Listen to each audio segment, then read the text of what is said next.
In the meantime, since 2009, construction took place, and if the board recollection, I sort of shocked when I went and looked at the resolution from 2009, and most of the board members that heard that application in 2009 are still here, hearing applications. The last time I was here, I looked back at a resolution that I handled something in 1988 before this board, and realized that 6 out of the 7 of those board members are deceased, which is sort of scary. But anyway, since we started the construction of the project, there were a couple of administrative approvals to make some minor amendments to the project, which did not require a use variance, and those were granted through the staff administrative approval process. The reason we are here today is, as you indicated, for a bunch of changes that came about because we have now started to operate the facility. We ascertained that there are certain needs, certain things that we can do better, certain things that we had approved that really didn't make a lot of sense, so we want to change them. So hopefully we're here with the basically the wrap-up of this project.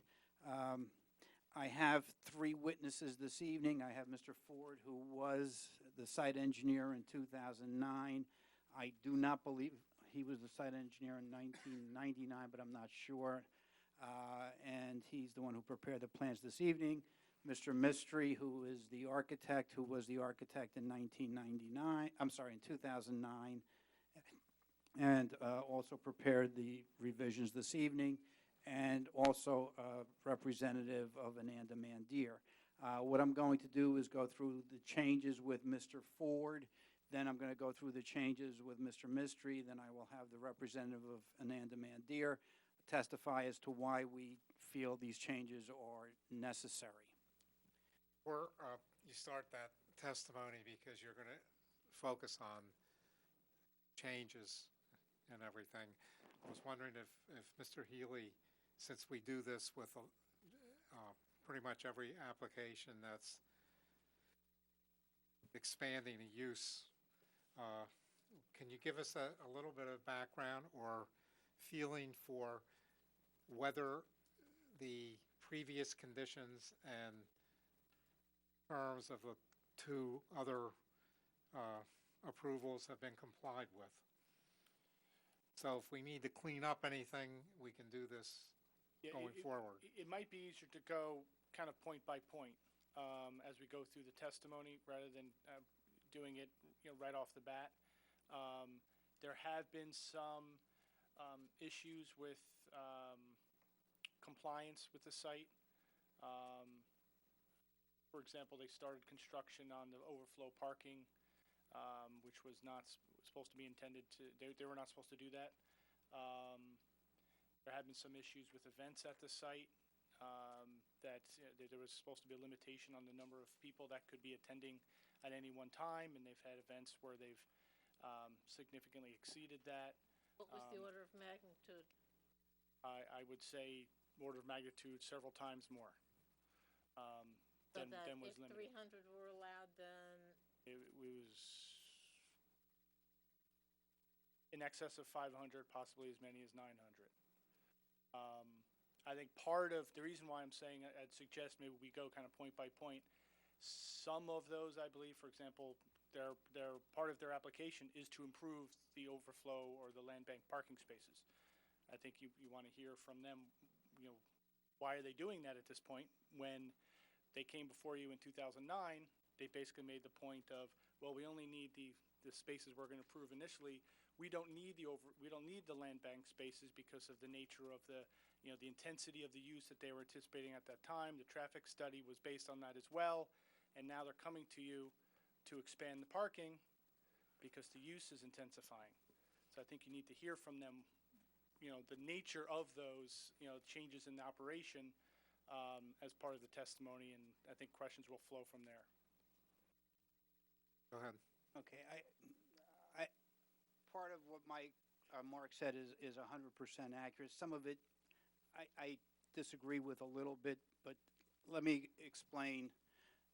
The bank parking was part of the plan.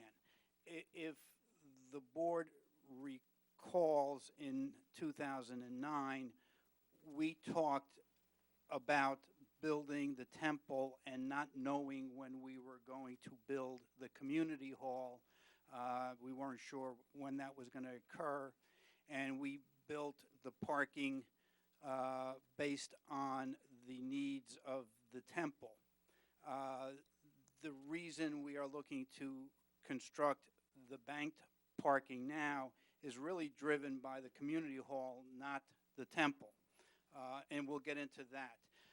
As far as the problems on the site, it unfortunately, and it's through some of it the applicant bears the responsibility, some of it the contractor bears the responsibility, but it's taken longer to get these things built than we had anticipated, and they're both built. We do have a final CO for the community hall.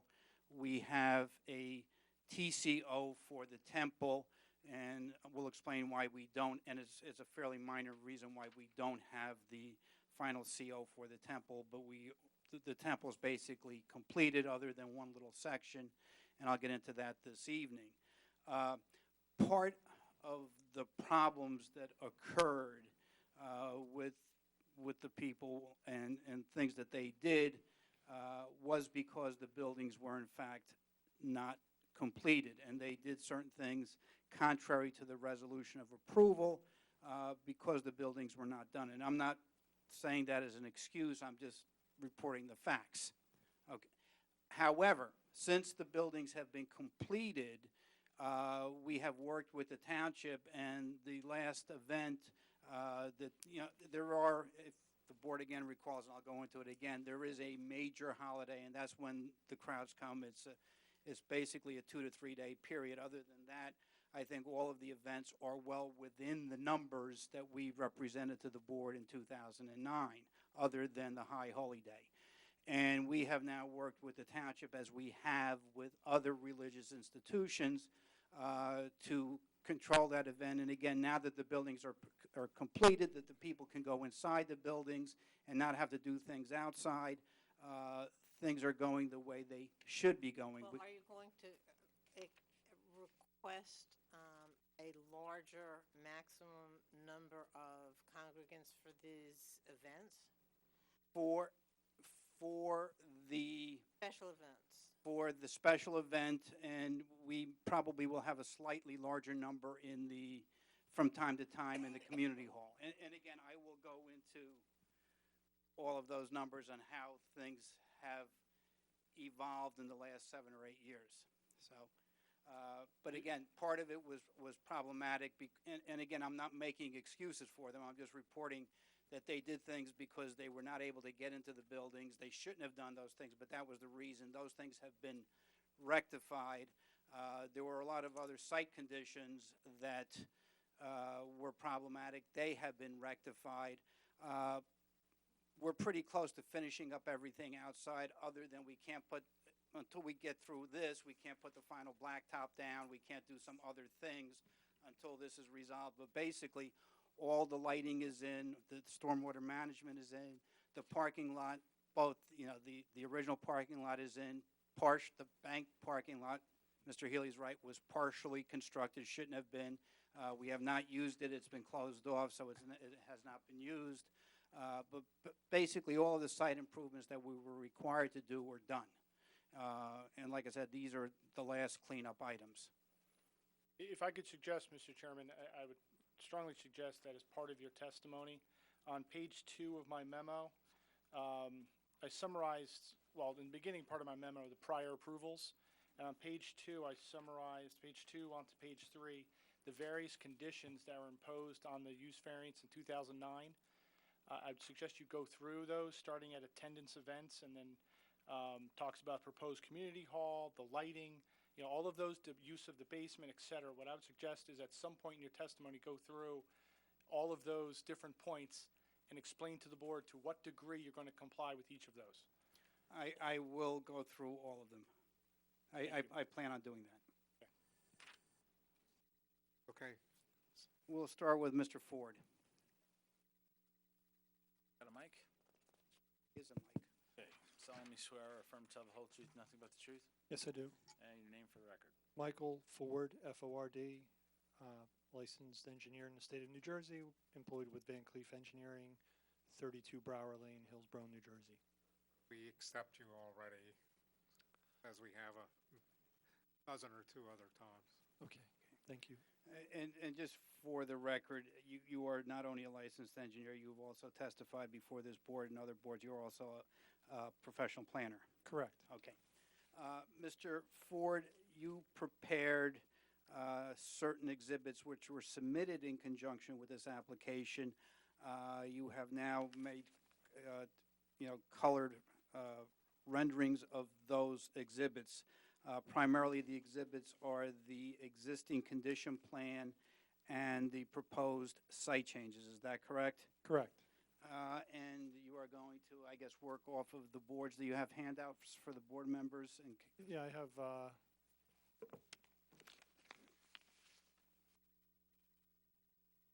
And this is a hard copy, 11 by 17-inch sheets of the two exhibits that are provided electronically. I sent a PDF copy of this electronically to your planning office, and these are identical to the two plans that were submitted as part of the application. Page 1, the existing condition plan, and page 2, the amended site plan, just colorized versions of those two plans.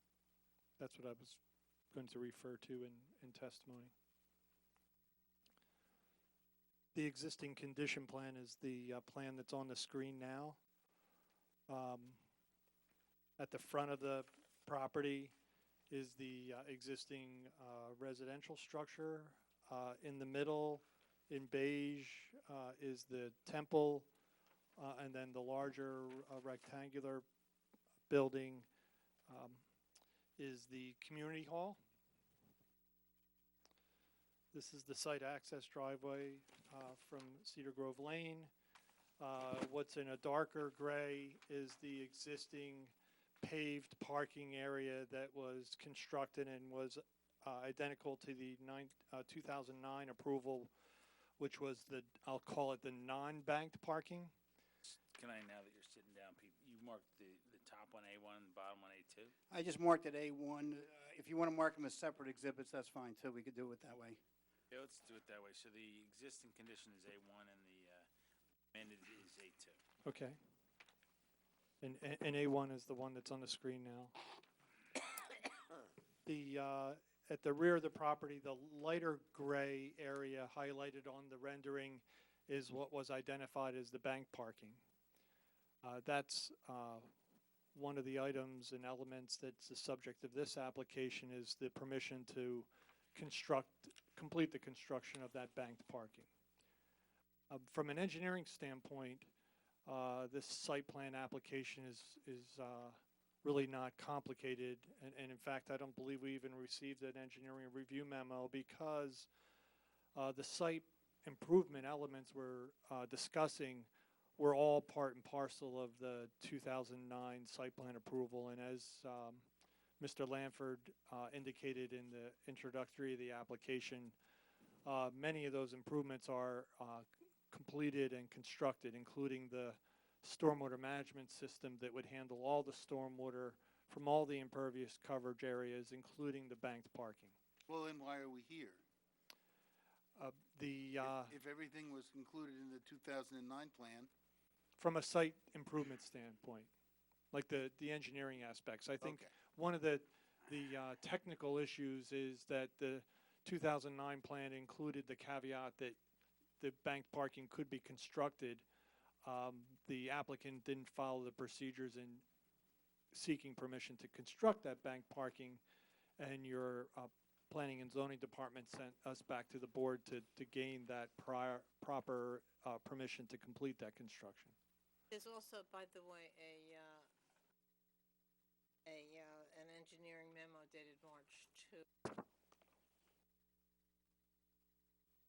Okay. We may not have that. It's not a long one, but If there is, it was never provided to me, so.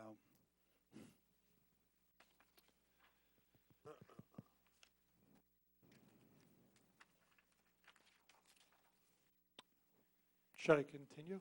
Let me, Mr. Ford, just let me go through this one, maybe we can move it along. Sure. When the original site was approved, we indicated in discussions with the board that we would not build all the parking spaces, correct? Correct. And however, we designed the stormwater management system to incorporate the runoff from all of the parking, including the bank parking. Correct. The stormwater management system is in, has been installed, and is functional and has been approved. Is that correct? Correct. Okay. So that if the board were to allow us to construct the banked parking, then the only thing that we would have to do is actually build the parking lot itself. We would not have to do anything to the stormwater management system. And no changes to the original design. Correct. Okay.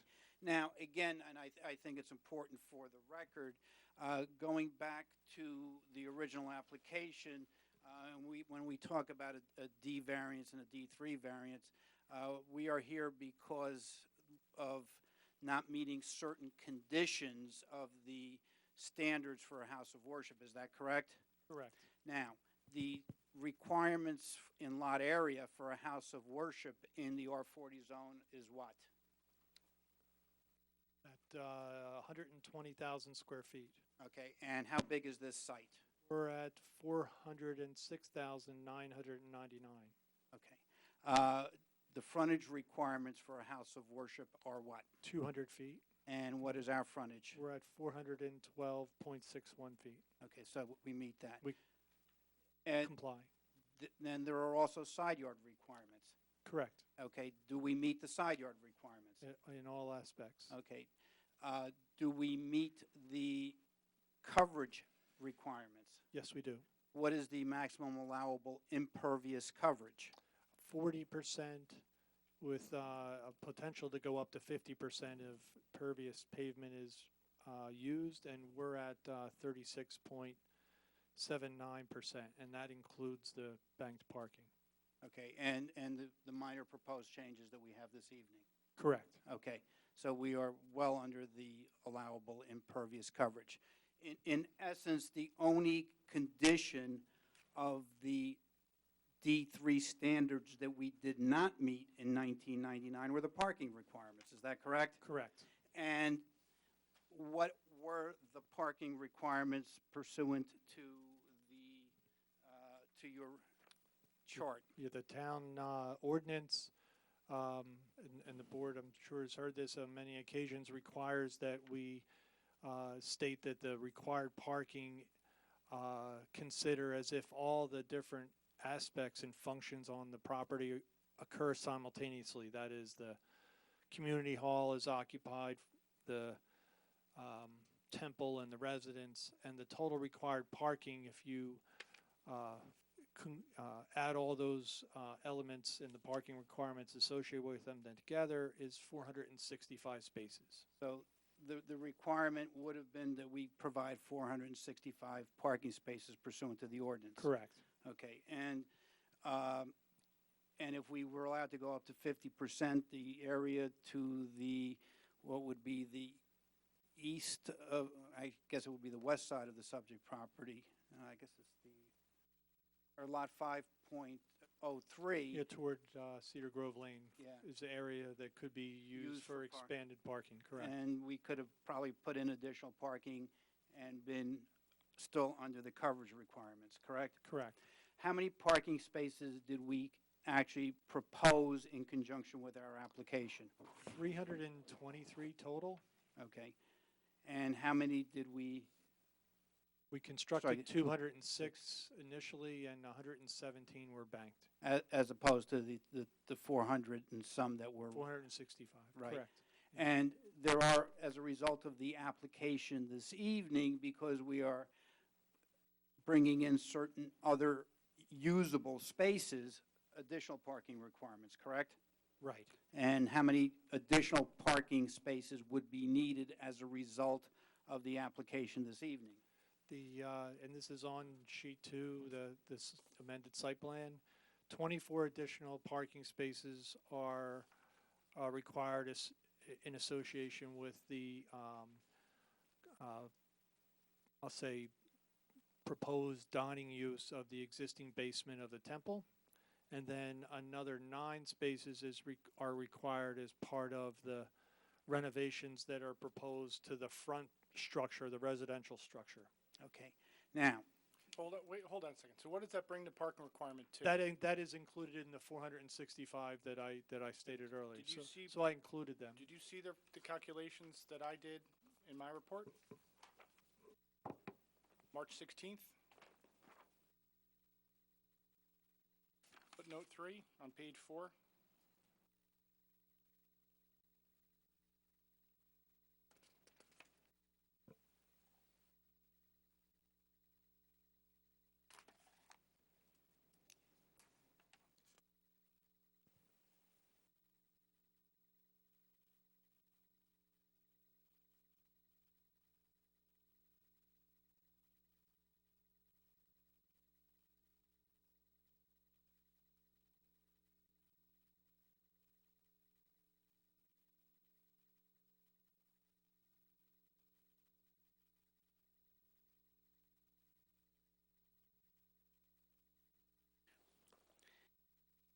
Mr. Healy, I will go over this. I think that the one space per 15 square feet for the basement dining probably does not apply because that will be fixed seating with tables and chairs, but we can, That's not my understanding. Okay. That's not what the floor plans read. okay, because that is strictly a dining area with tables and chairs, and we can confirm that. But if we need to amend it to include, to ask for the variance based on your calculations, we'll amend. I mean, Right. that's Yeah. the determination by the township that the parking requirement is 656. If you had an issue with this, you could have raised it 656? 656.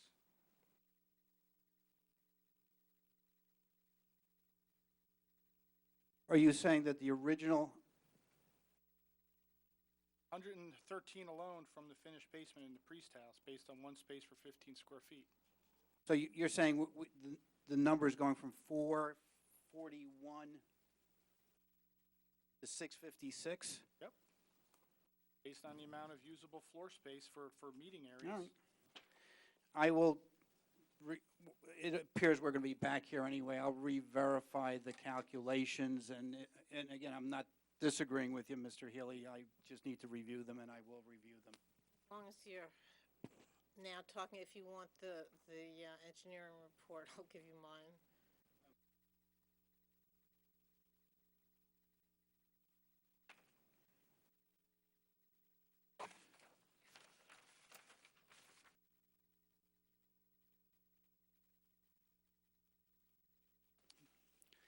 All right, Mr. Ford, can you go to Exhibit A2? That's on the screen now. Okay, and can you review with the board what site changes are being proposed? Okay. The only change, and it was subtle when you see the flip from the first exhibit to the second, is the first with regards to the parking. The bank parking construction is completed and all is dark gray, and Right, that's it's no longer shaded. It's no longer shaded as it is on the first page, right? right. The first page is lightly shaded. The second page is dark shaded. It shows it as paved. Yeah, okay, that's Correct. fine. I will now speak the same language, right? The other project elements are illustrated on this exhibit as well, and that is the 445 square foot addition to the temple, and then the front residence is completely highlighted in darker brown, and that's to exhibit the second floor addition that's proposed on that structure. And then there's also a proposed gate at the main driveway that's somewhat different than the previously approved gate, and that includes wing walls that violate the front yard setback for an accessory structure, which is one of the variances we're seeking. Okay, in addition, there was a request that we provide some additional planting on lot 5.03, and that's also depicted Correct. on the plan. Right. Okay, now, just very briefly, because I'll have Mr. Mystery go over the gate, because he's the one who came up with the design of the gate. The original application had a gate, is that correct? Yes. Okay, and the proposed, and when I say gate, there was actually an archway over the entry drive, correct? Yes. And there was no physical gate or physical barrier prohibiting somebody from entering the subject property in conjunction with the original application. Correct.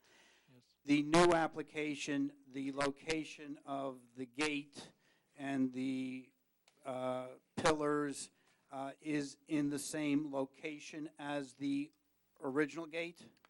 In the same general location, Yeah. yes. And the wing walls will actually move a little bit closer towards Cedar Grove Lane, is that correct? Yes. And that is what results in a variance of the front yard setback for those wing walls. Correct. Okay. Thank you. I have no further questions of Mr. Ford. Any board questions? You have no further questions of him now as a engineer? Are you also going to call him as a planner, or, because you made a point to say he was a.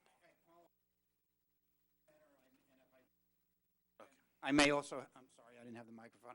I also am going to give him the opportunity to review the engineering report, and I may need to recall him to deal with the engineering report while I'm going through Mr. Mystery's testimony. Gotcha. I mean, you do, this is a D1, so you are going to have to prove the D1 use variance. Right.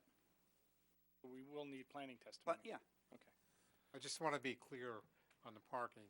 You're saying that there's a requirement for how many spaces? Actually, let me correct that. It's actually a D3 variance.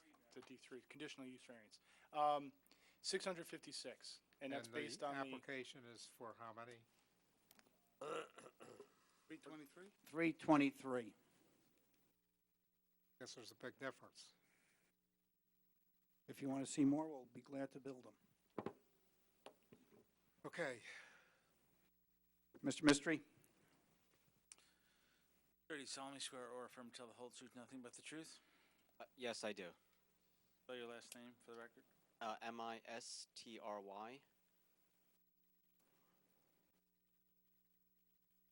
Yeah, you're good.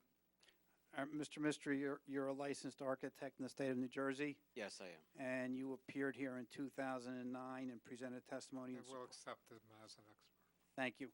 Mr. Mystery, there are various components to the application this evening that involved amendments, revisions, or changes to the previously approved site plan. Is that correct? Yes, that is correct. All right, let us start with one of the simpler issues, which is the slight addition to the temple. In testifying as far as the addition to the temple, Mr. Ford's exhibit, which just disappeared.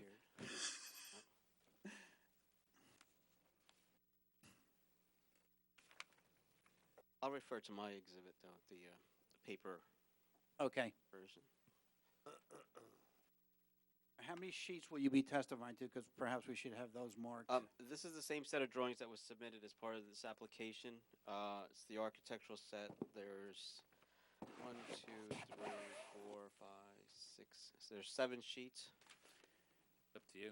Why don't we mark that as A3?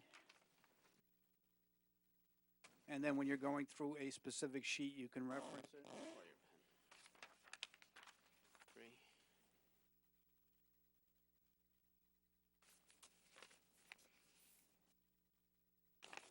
Okay. I'm referring to Exhibit A3. I'm going to just flip to page. Second.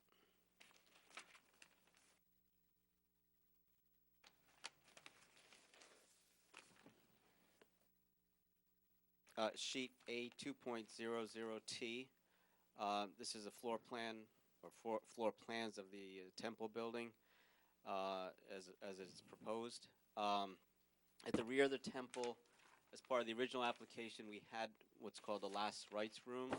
The room itself was approximately 13 feet by 16 feet, essentially just a bump out towards the back of the I'm sorry, building. what did you just say? You pulled your face away from the microphone. I didn't hear that.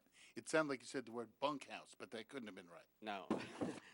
A bump out from the face of the... Bump out. Yes. Okay. From the face of the building at the rear side.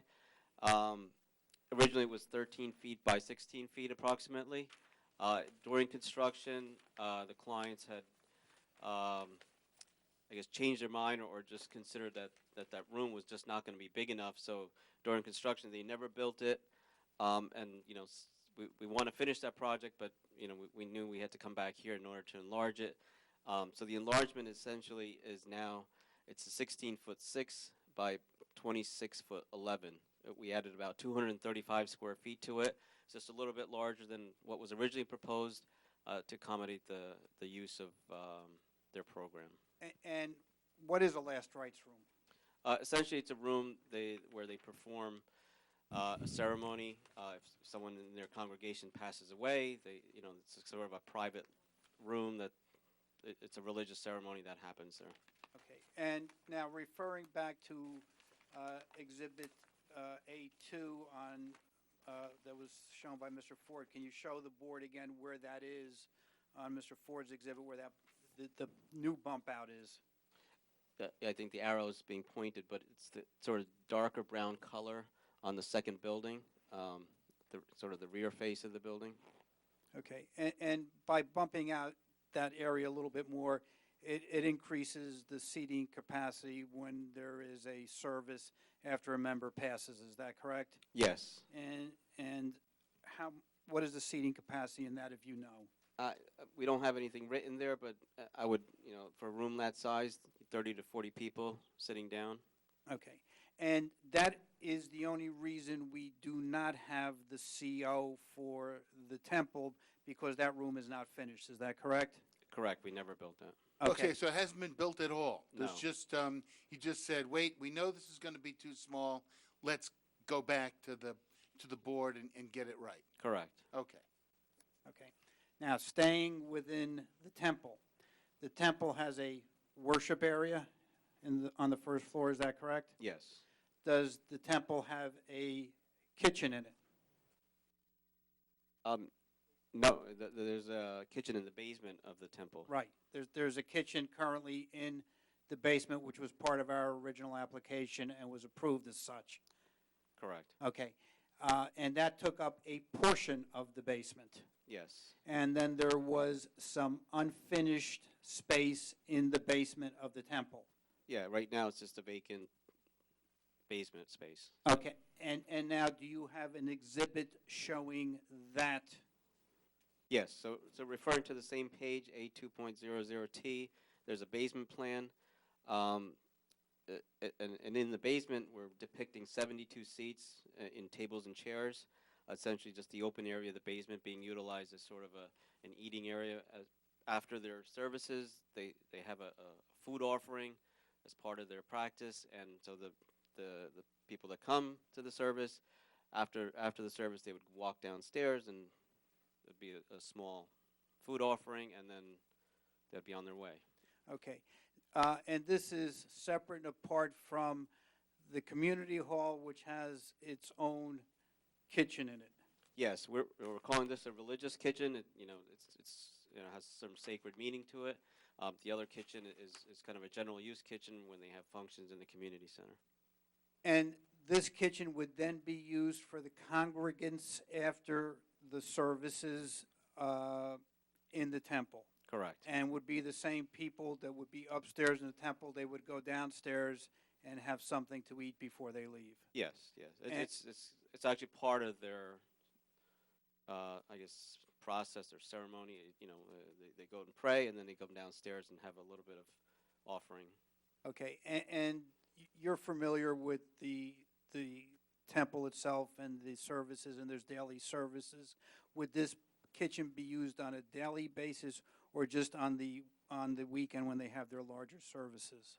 If you know. I'm not sure if I can answer that question. Okay, I'll have the other witness answer that.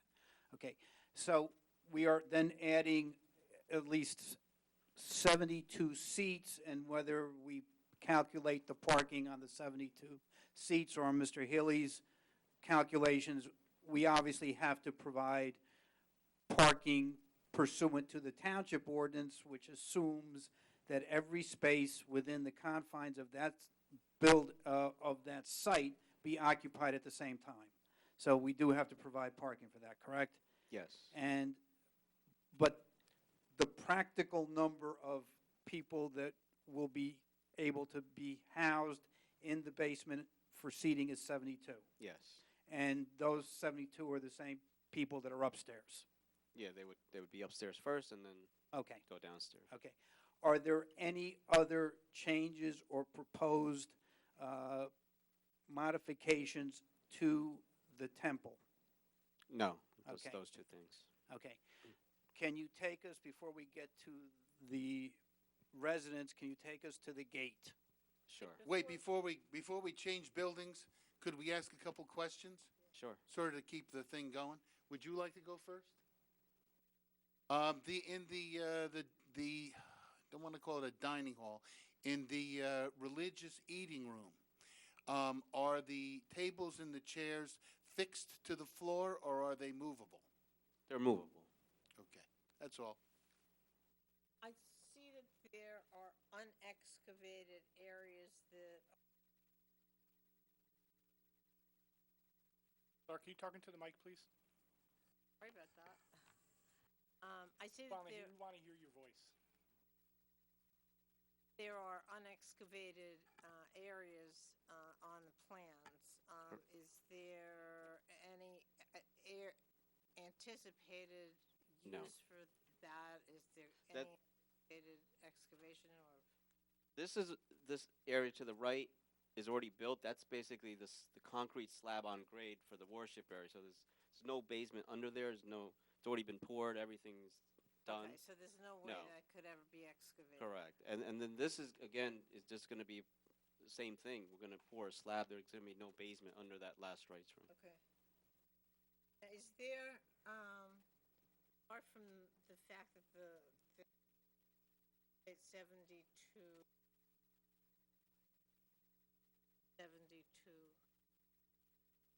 in this dining area, is there a physical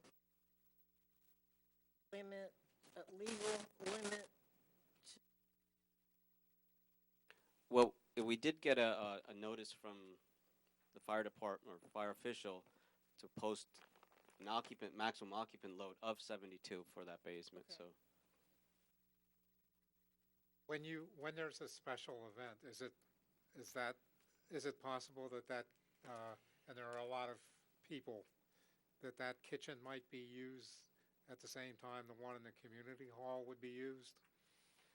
I think that's a question for maybe the applicant. Okay. Questions, Mr. Chairman? How many worshipers can fit in the main worship area?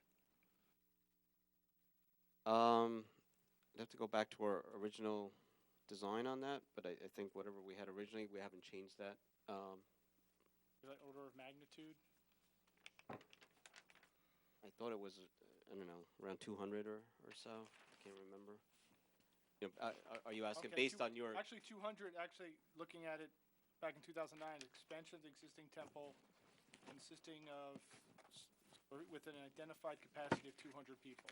Okay, so your memory is very good. So which leads to my question then, why 72 for the dining? Well, essentially, that's what we could fit downstairs.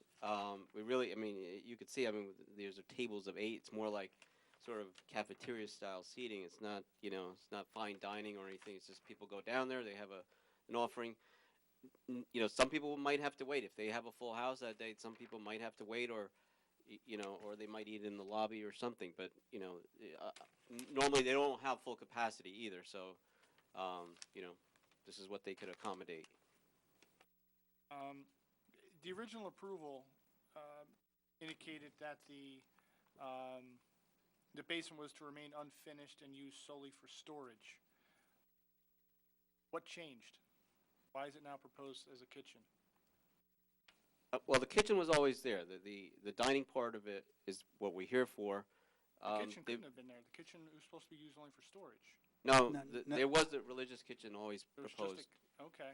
as Yeah, part of the the original dining area? application. The religious kitchen was always in the Okay. application. Presumably to bring food back. And they up. would bring, the thought was they'd grab the food and go upstairs and eat it, and So- now, All right, but so the question remains, why, the testimony was, and the condition was it was going to be used for storage only, why the change? I think they just realized from a practical standpoint that, the lobby area or how they're distributing food was just not practical, and, they needed a place for their congregants to kind of sit down, even if, these are not full meals necessarily, they're kind of, it's a food offering, maybe they might sit down for 5-10 minutes at most and then leave, so. Who prepares the food? I'm not sure. Well, I'm getting at, is there a staff that's employed to do that, or volunteers, or whatever? we'll get to All right, all right. that, another witness. Any other questions? Are you done? You- No, I still have other Okay, go ahead. structures, but just for the record, I would like to move into evidence A4. The building department of the township already did an analysis of the basement. Obviously, it's not constructed and it's not being used, but they indicate that the limited or the maximum capacity for that basement is 72, and I would like to mark that as A4. Okay. Do you know how they arrived at 72? Is that because you presented 72? Because my understanding is usually, especially with movable seats, it's based on the square footage of an area and some. I don't recall how they arrived at that number, but yeah, you can also do a square footage takeoff divide by 15. 15 is the ratio for tables and chairs, and I can't remember how we came up with that, or I mean, Anybody want to see this? it was the township that posted that. I'm going to mark this as Exhibit A5 because it was one additional page that's not on that list, but Exhibit A5 is a drawing that was presented back in 2010. It's sheet A2.00G, and it depicts what the at the time was the proposed gate. It's a gateway elevation Yogesh, can drawing. you flip over to the other side, because I don't think the board members are standing. On this side. This was what the original gate was proposed as. As you can see, it's sort of an arch or a structure that goes completely across the driveway, up and over, and has pilasters on either side and sort of a band going horizontally. It was a substantial structure. It's 25 feet high by about 41 feet wide. So, that's what was originally proposed, and that's what was originally intended, but due to cost and I guess other factors, that they kind of revised their plan and going to kind of flip to what we're proposing today.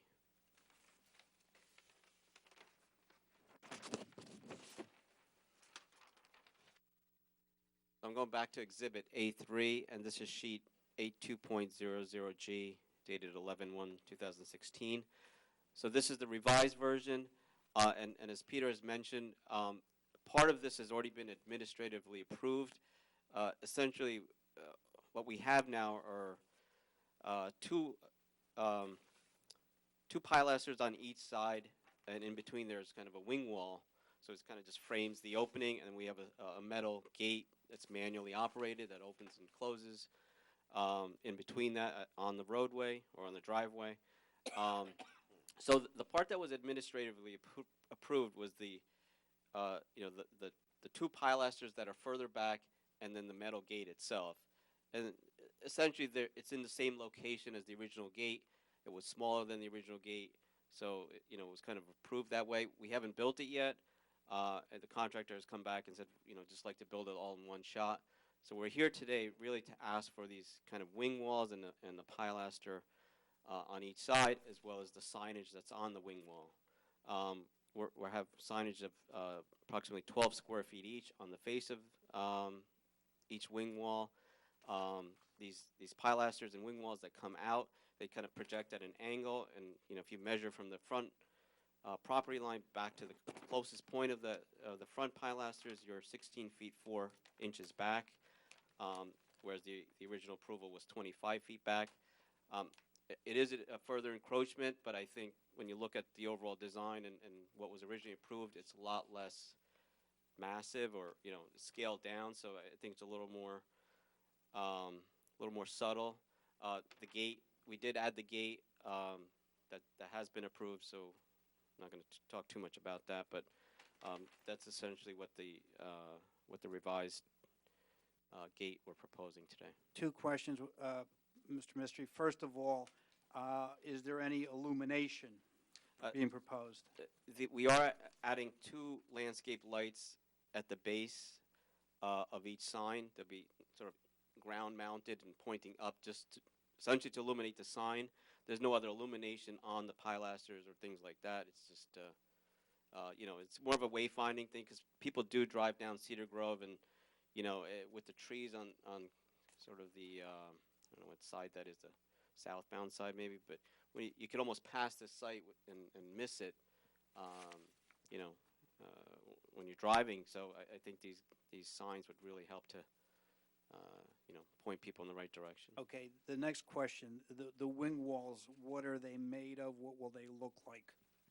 The wing walls, the whole structure, the pilasters and the wing walls will all be masonry. We do want to finish them in a stucco finish, similar to the finishes we used on the temple and the community center. So the materials, the finish will be similar to the temple and the community center? Yeah, it's kind of like this beige tan color that we used on it. Okay.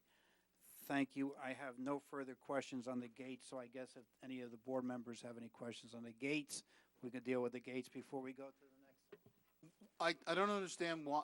Are the gates going to, or the walls between the pilasters, are those going to be facing toward the street? Well, they're facing at an angle, so if you're driving in one direction, you would see, this one sign. One side. If you're driving the other direction, you would see the other. That's rather than having it flat, parallel to the road where you really can't see it. We wanted to kind of flare it so it's directional. Okay, so that's why they want to have 2 signs instead of the 1 sign that they're allowed. Correct. How far is this the gate and the wall from the front of the street, from the opening, from the street? Let's start it that way. So right now we're 16 feet 4 from the property line to the closest pilaster, but then you got another 22 feet to the actual curb line there, where you can see on the diagram where you turn. Who owns that part? I mean, that's Is really that the town? I guess County. that's the right of way there. Yeah. It's the county. It's a big, wide right-of-way, isn't it? Okay, so Yeah. so there's 22 feet plus 16 feet.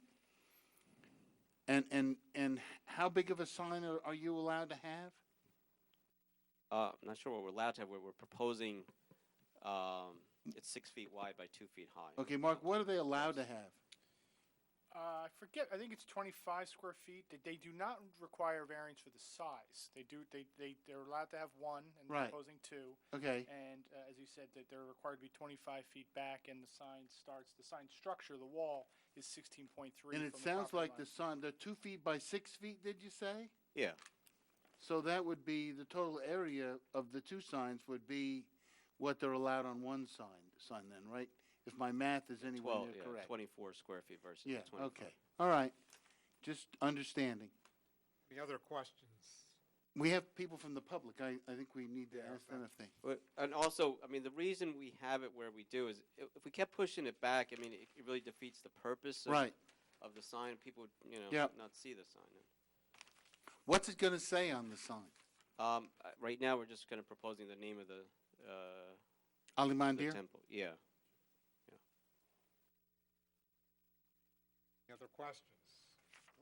Okay, we'll step back a minute and open to the public for questions for either of the first two witnesses, Mr. the Chairman, I think- technical experts. Terry, could you have additional buildings to go through still, right? I still have the other buildings. Yeah, okay, I'm sorry. But why don't I suggest that Yeah, we I finish up, that way the public can hear, obviously, their testimony, the board's questions, and then, because a lot of times, sometimes their answers get, their questions got No, answered. I thought you said you were finished, so, I was finished with the wall, all right. or the gate. We'll go to the third project.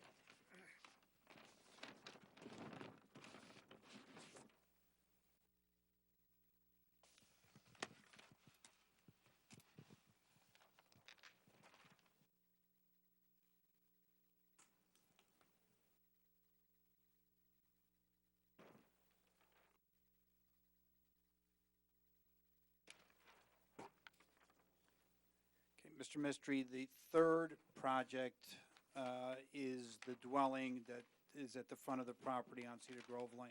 Is that Correct. correct? And can you indicate to the board what was approved as part of the original application with respect to the dwelling?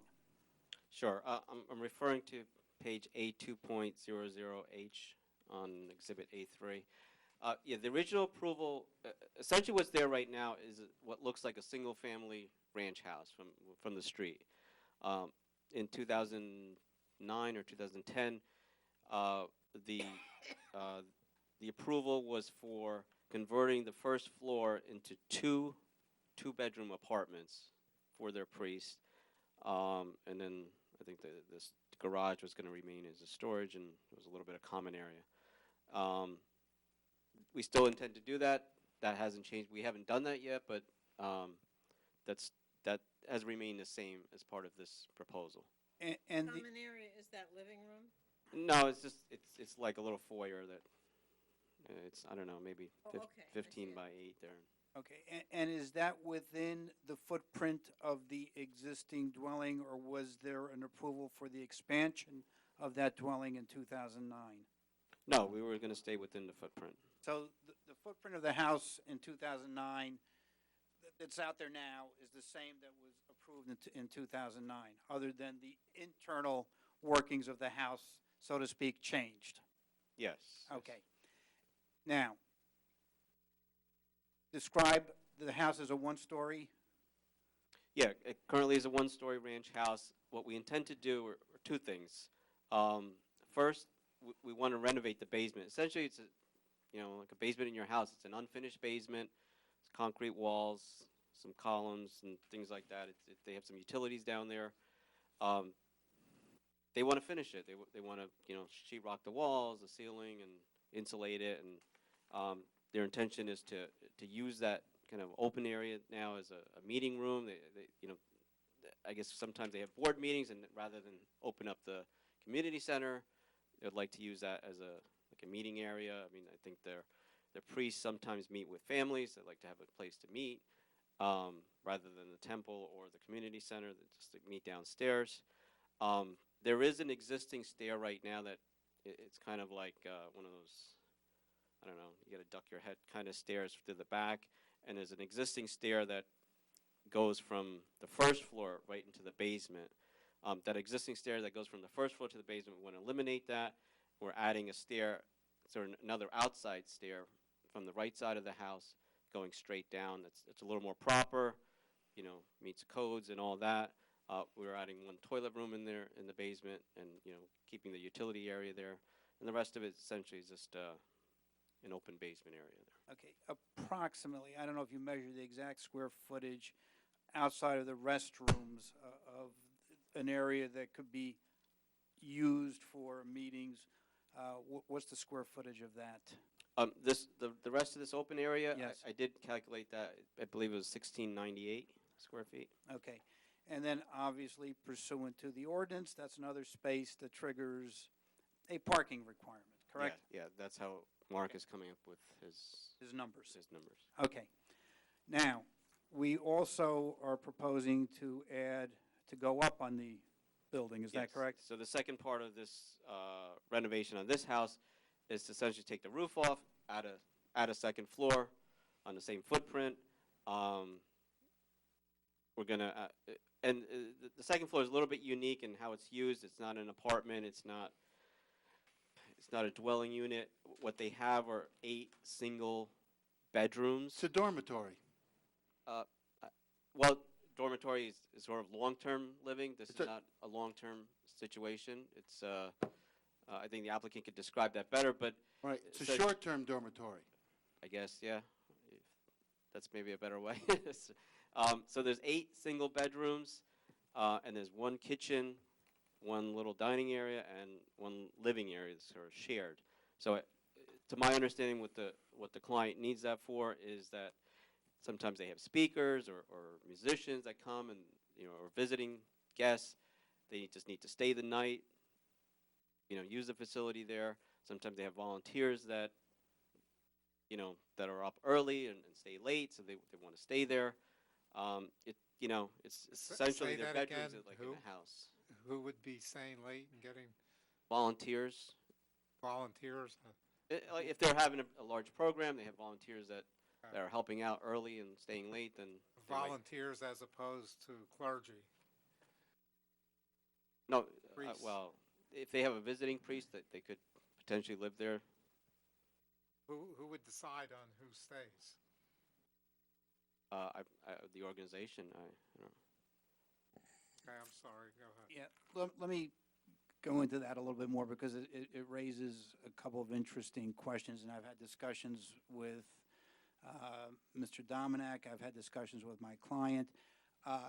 If this was going to be used, obviously, for clergy, it's permitted as accessory to the house of worship. We just recently approved one for the Chinese church within the last year, and there are numerous other religious institutions that have residences for clergy members, and those are permitted accessory uses. If it is a caretaker, and actually one of the residents of the property at the present time is a caretaker, that is also a permitted accessory use. If there are people that are coming to be speakers, whether in the temple or in the community hall, and they were to stay on a short-term basis, they are also permitted to stay. The other thing that, as I explained to some of the staff members, there may be occasion where we have some elderly members in some of the high holy days last a day or two, and if the rooms are available, we would allow some elderly members of the congregation to stay overnight, not charging them rent. This is not a hotel. This is not a rental unit. It would be just a short-term for elderly members to stay.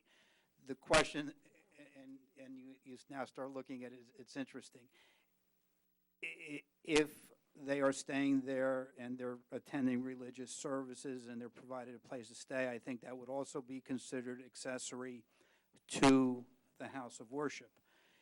If we have an affair within the community hall, such as a birthday party or a wedding, and somebody wants to stay, I don't think they're allowed to stay because that would not be accessory to the religious service itself, and probably that would be prohibited.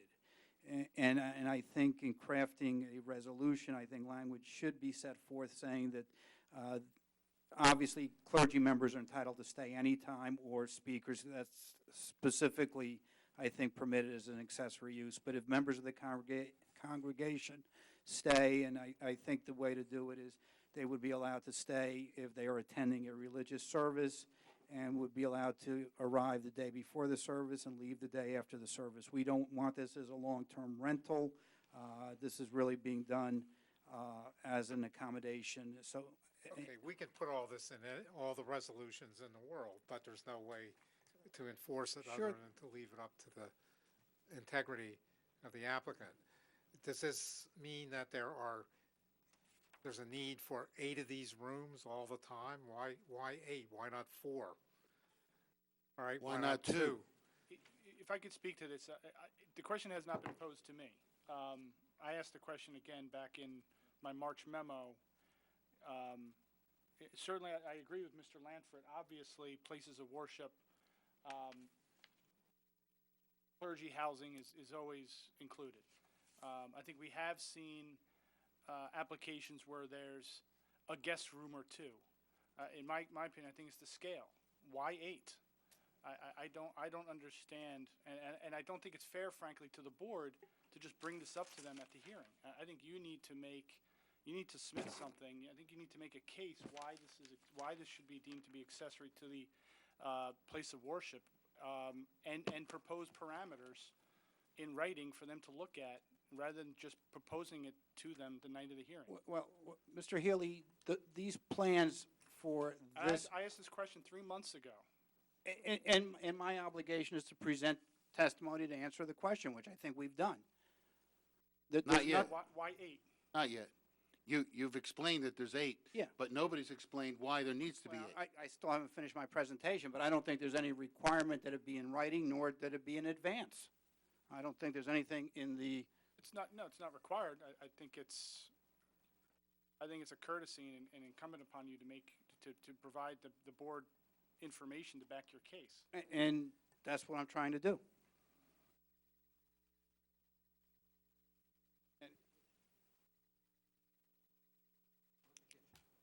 There will be one kitchen to serve the second floor. So there's 3 kitchens altogether then? Yeah, well, on the first floor, there's two bedroom apartments, and yes, within each apartment, there'd have a kitchen, just as like a regular apartment. On the second floor, to serve those 8 rooms, there's one common kitchen. I also just handed out a color rendering. I have it marked A6 on my sheet here. Essentially, just wanted to show generally what it would look like. Essentially, it's still going to look like a house. Instead of a ranch house, it's going to be more of a a 2-story colonial type house. The scale of it is not much larger than any house you'll see in the neighborhood, and that I think kind of speaks to what you'd see from the Cedar Grove Lane side. And did you hand that out? Yes, I'm sorry. I Yes, wasn't I paying handed it out. attention. Okay, so that's A6? Yes. Okay.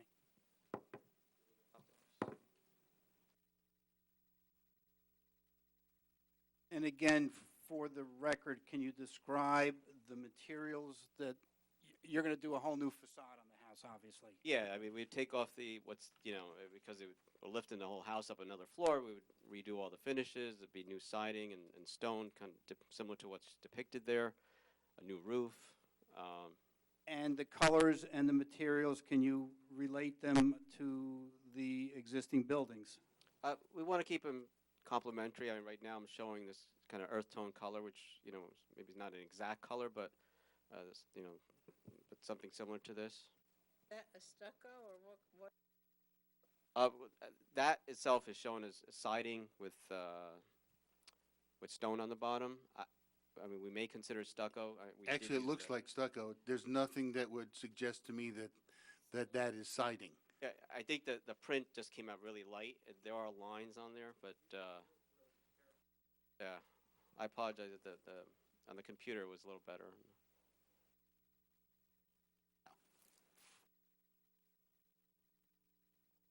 Anyway, Is there any way you could soften the front of it a little bit, maybe add shutters? Yeah, we could add Yeah. shutters I to think it that. would look a little more, yeah, I think we can obviously do that, and perhaps that we can even do some additional landscaping around the front of the house once Yeah. it's done. yeah, is this a project now that's going to be required to put street trees in when it's done, Mr. Healy?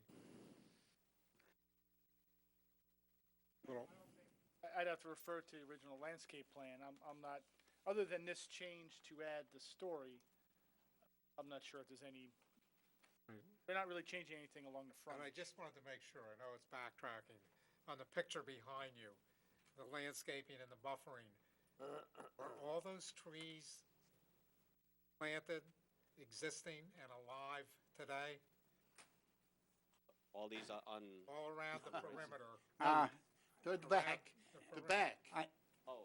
Yeah. Oh, the I- buffer trees. I think I actually went back there again today to reconfirm. I think there is one that is dying. All the rest of them are all planted pursuant to the approval. They're all in place. if all these trees went in last year, when they were put in, quite a few of them did not make it through the summer and the winter. They were all replaced in the spring.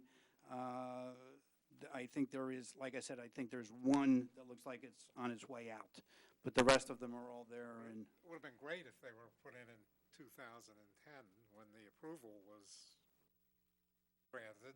Then they would be getting pretty big at this point. Anyway, if you have other questions. Should we get back to the 8? Are you done with your description of the 8 units? I'm done with my description of the 8 units. That is correct. I don't know where to Your go with question, that. your question was why 8, and that's another witness. But my description of the 8 units, I am done with. What they look like. We've done all kinds of facilities over the years for all kinds of different reasons. I cannot remember ever one providing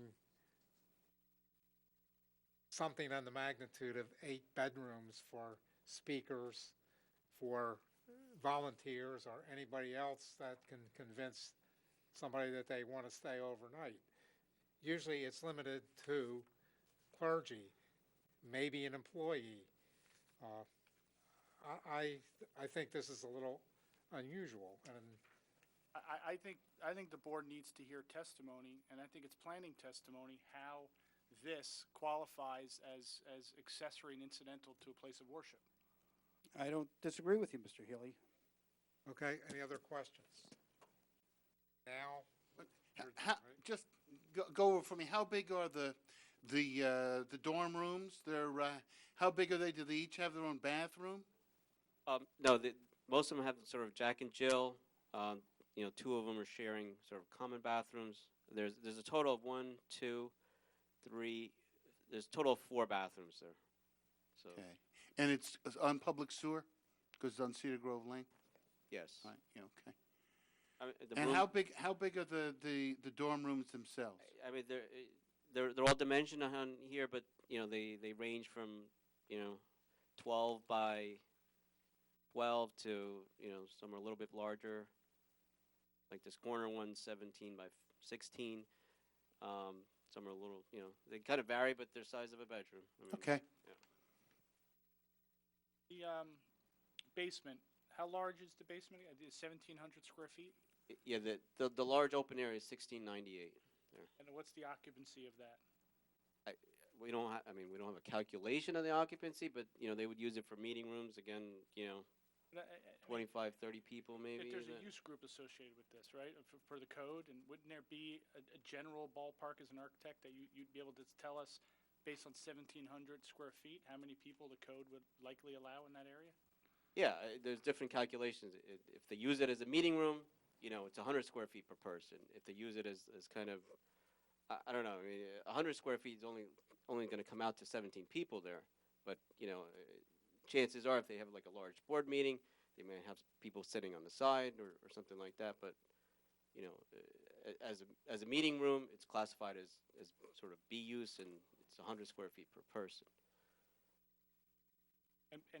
But and the testimony is that this was going to be for a meeting room, right? Is that Correct. what I heard?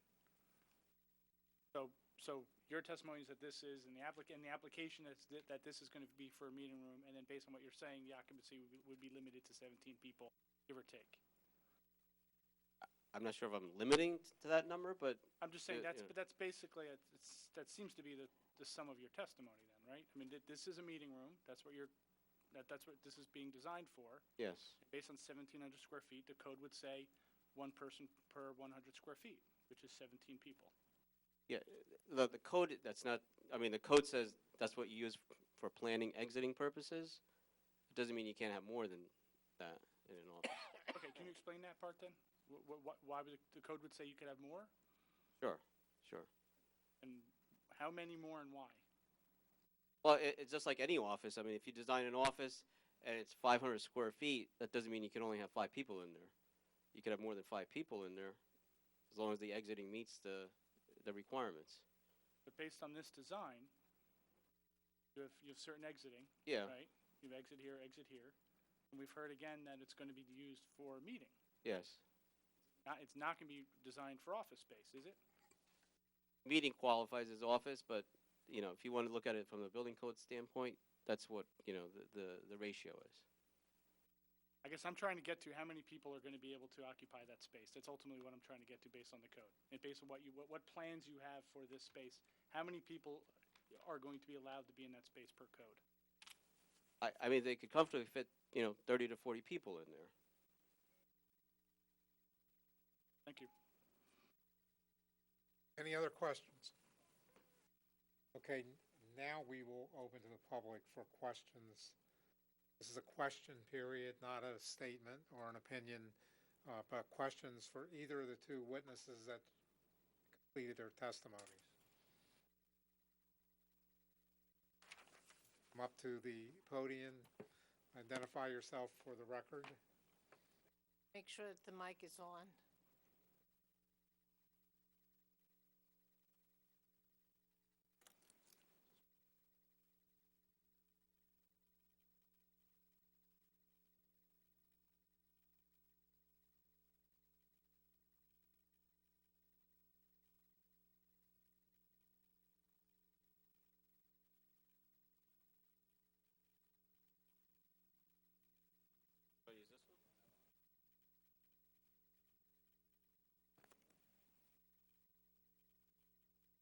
Use this one?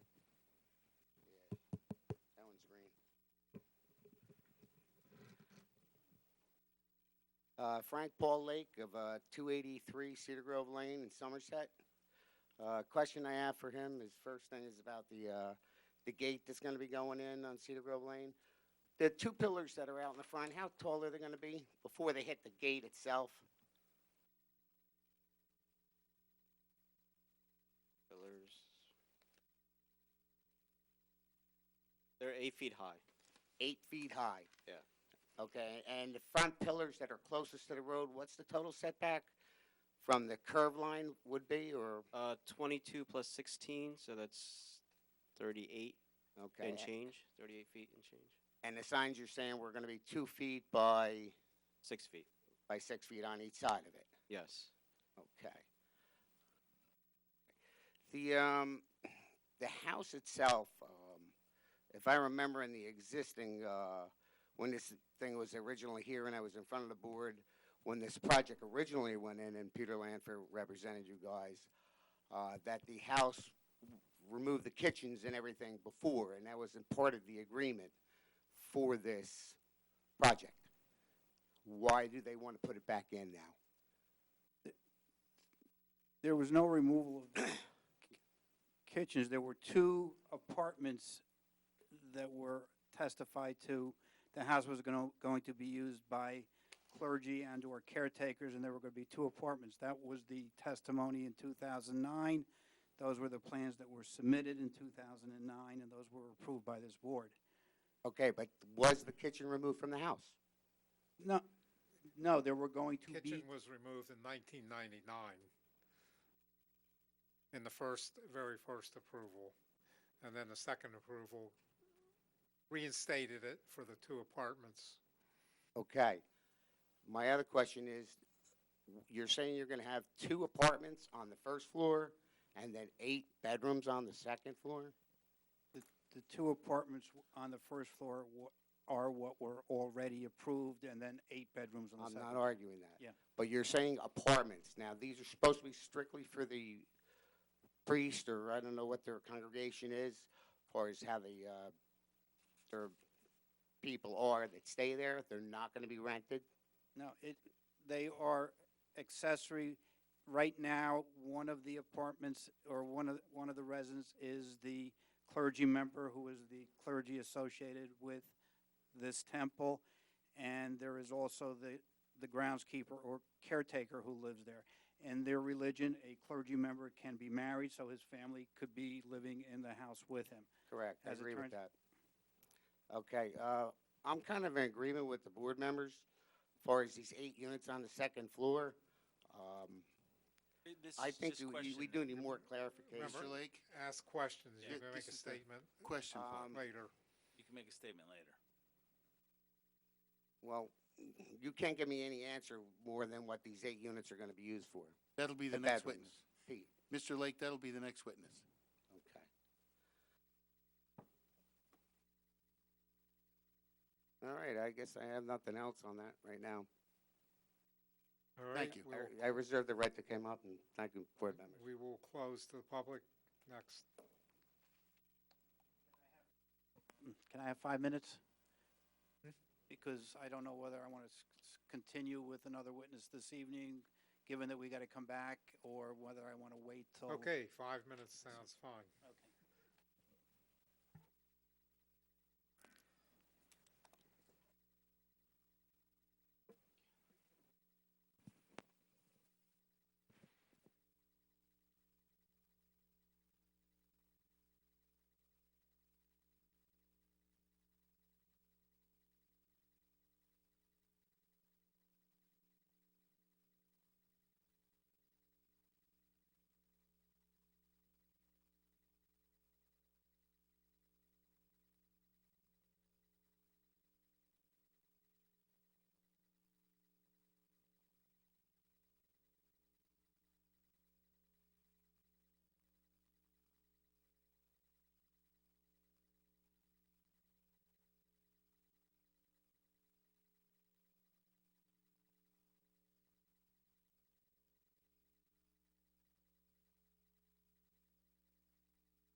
Run, Gary.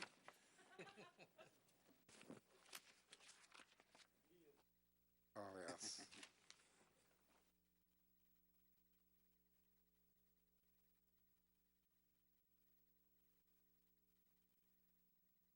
Okay, we'll call the meeting back to order again.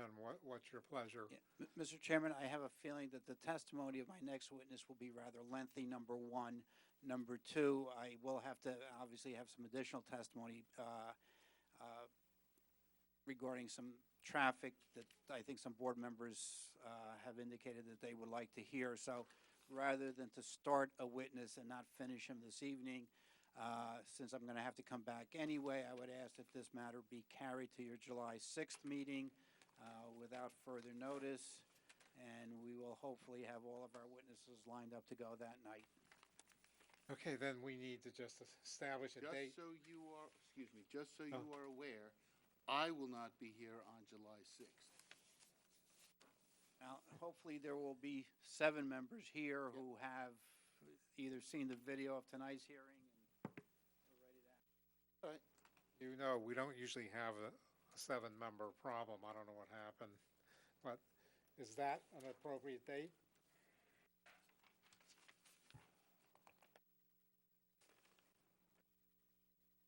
Yeah, me too. North Carolina. Yeah, we just have one other matter on that day. So July 6th? July 6th, correct.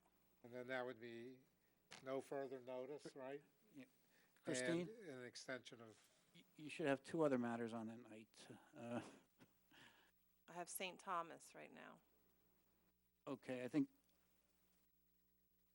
the temporary use for a Muslim, it may be on that night. So, all right, we can, an July 6th would work. extension of time. I don't believe you need it. However, if you do, for the record, I will grant you an extension of time through July 31st, 2017. Says 6:30. Okay, I am hereby granting an extension of time through July 31st. I'll give you through July 31st, and I will send a letter to Mark confirming. You mentioned doing the traffic. And I'm assuming that, just so we can have this discussion, so I'm giving the board the information that they're looking for, is to analyze the uses on the site, how it's operating, and the need for the bank parking spaces. We're not looking to do traffic counts on Cedar Grove Lane or things of that nature, which were all supplied in the 2009 application. Okay.